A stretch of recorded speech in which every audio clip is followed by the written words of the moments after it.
Урматтуу мекендештер, урматтуу калайык калк. Биз бүгүн сиздер менен Конституцияда жазылган, Конституцияда каралган өзүбүздүн укугубуздан пайдаланып, өзүбүздүн укугубузду ишке ашырып, тынчтык митингине чогулуп, бүгүн биз сот бийлигине элдин атынан, силердин атынан кайрылып отурабыз. Бүгүн биз мамлекетте мыйзамдын жогорку күчү орносун, мамлекетте мыйзамдуулук, адилеттүүлүк, калыстык, тең салмактык болсун деген уран менен чыгып атабыз. Мамлекеттин өнүгүшүнө мыйзамдын жогорку күчү чоң таасир берет. Ал эми мыйзамдын жогорку күчүн камсыз кыла турган институт, бийликтин бутагы бул сот бийлиги болуп саналат. Мамлекетте, коомдо мыйзам кынтыксыз иштеген гана коом алда өнөгөт. Ошол коомдо гана адилеттүүлүк болот, калыстык болот, элдер бакубат жашайт. Эгерде балдарды мугалимдер окутса, ден соолукту врачтар караса, коопсуздукту укук коргоо органдары караса, ал эми мыйзамдын жогорку күчүн сот бийлиги орнотот. Ошондуктан биз сиздер менен бүгүн сот бийлигинин астына, жогорку соттун астына келип, сотторго, эл шайлаган сотторго, эл баккан сотторго мыйзамга гана баш ийип жашоону, мыйзамга гана баш ийип чечимдерди чыгарууну, бейгүнөө адамдарды отургузбоону, бейгүнөө адамдардын мүлкүн тартып албоону, бирөөлөрдүн бизнесин тартып албоону мындан ары токтотууну талап кылып чогулуп атабыз.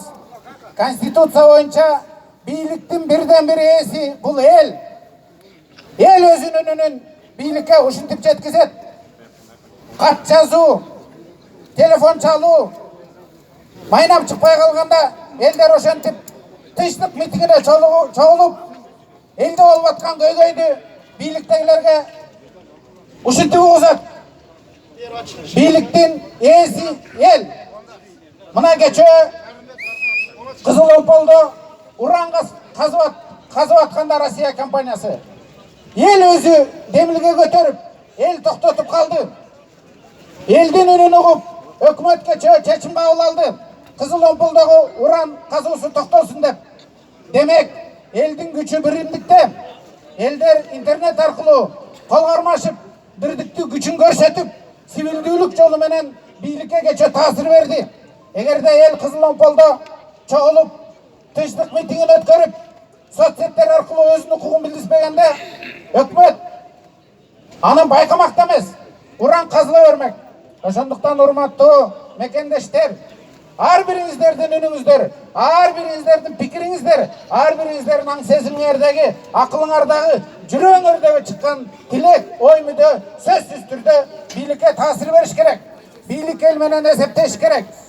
Мына Текебаевди, Садыр Жапаровду, Чотоновду бийликке сын айткан үчүн, бийликтин өзүн билемдигин токтоткула деген үчүн, бийликтеги коррупцияны айткан үчүн, Кумтөрдөгү маселени ачык айтып чыккан үчүн, президентти сындаган үчүн камалып отурат. Аны калайык калк жумурат, жалпы элдин бардыгы билет. Ошондуктан урматтуу мекендештер, биздин бүгүнкү талап сот адилеттүүлүгүн орнотуу, президенттен сот реформасынын аягына чыгууну талап кылабыз. Биз бүгүн сиздер менен баарыбыз биригип, үнүбүз бир жерден чыгып, тилегибиз бир жерден чыгып, мындан ары соттор мыйзамга гана баш ийип, адилеттүүлүк, калыстуулук менен чечим чыгаргыла. Индира Жолдубаева, Абдисегизбаевге окшогон бийликтен кыянаттык менен пайдаланып, президентке каршы чыккан адамдарды, мамлекеттин кызыкчылыгы үчүн сүйлөгөн адамдарды камаганды мындан ары токтот деп биз талап кылабыз. Мындан ары кайсы гана саясатчы, журналист болобу, саясатчы, карапайым адам, ким гана болбосун, бийликке сын айткан үчүн камалбаш керек. Бийликтин кемчилигин айткан үчүн эч ким жоопко тартылбаш керек. Шылтоолор изделип табылбаш керек. Айыл өкмөтүнөн баштап райондорго чейин, облустарга чейин ачык айткан адамдар, элдик адамдар, демократ адамдар эч качан куугунтукталбаш керек. Эгерде биз ушул бийликте болуп аткан көйгөйдөрдү айыл өкмөттөн баштап парламентке чейин куугунтактаганга жол берип койсок, биз сөз эркиндигин жетишкен демократиябызды өлтүрүп алабыз. Бит авторитардык системага жол берип, аяга отуруп, кул сымал адам болуп калабыз. Ошондуктан биз жарандар Кыргызстандын жараны деңгээли бийик адамдар деп эсептейбиз. Биз эч качан өзүм билемдикке мыйзамды буйдалаган төө кылганга, мыйзамды, прокурорду, сотту, милицияны чөнтөк кылганга биз жол бербейбиз. Анткени биздин элдин аң сезими күчтүү, аң сезими жетилген. Биз бүгүн сиздер менен соттордон Текебаевдин, Чотоновдун, Садыр Жапаровдун ишин адилеттүү карагыла деп чакырат элек. Кудайдан корккула деп чакырат элек.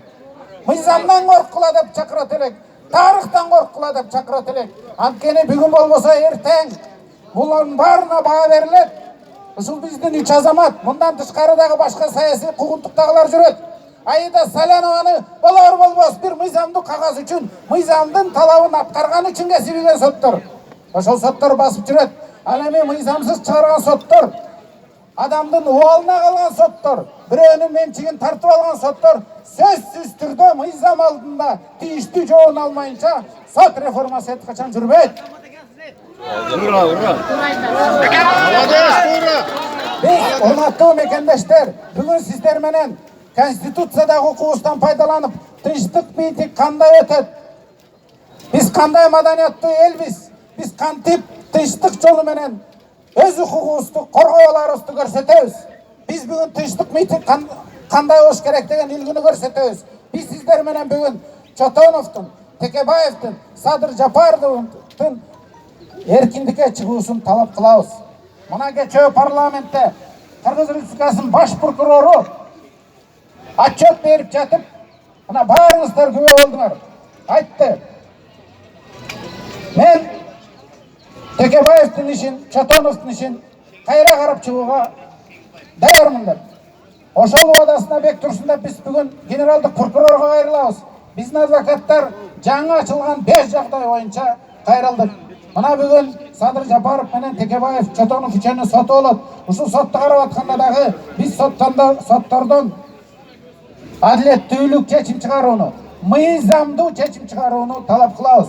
Биз мыйзамды бузкула, биз келдик силерди басмырлайбыз, силерге бир давление кылабыз деген жокпуз. Биз мыйзамда кандай болсо ошондой укугун коргоп бергиле деп атабыз.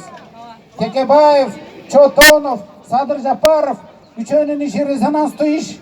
Ушул эгерде ушул ишке биз баардыгыбыз тикебизден тик туруп коргоп кала албасак, анда башка жарандарды резонанс эмес, коомго белгилүү эмес адамдарды баса калып жөн эле соттоп кесип, укугунан айрытып коет. Анда биз жол берип алабыз. Анда соттор өз билендигин кыла берет. Ошондуктан биз урматтуу туугандар, резонанстуу иштер боюнча баарыбыз тикебизден тик турушубуз керек. Анткени ушул резонанстуу иштер гана башка иштерге таасир бере алат. Эгерде соттор мындан ары адилеттүү чечим чыгарса, калыстык чечим чыгарса, мыйзамга баш ийип иштесе, биз мамлекетибизде демократияны, мыйзамдын жогорку күчүн, адамдардын укугун, адамдардын бакубаттуулугун коргой алабыз. Ошондуктан урматтуу митингдин катышуучулары, урматтуу мекендештер, Текебаевга, Чотоновго, Садыр Жапаровго боштондук, боштондук, боштондук, боштондук, боштондук, боштондук, боштондук, боштондук. Урматтуу мекендештер, кийинки сөз Наталья Владимировна Никитенко берилет. Депутат от Жогорку кеңеши, фракция Атамекен.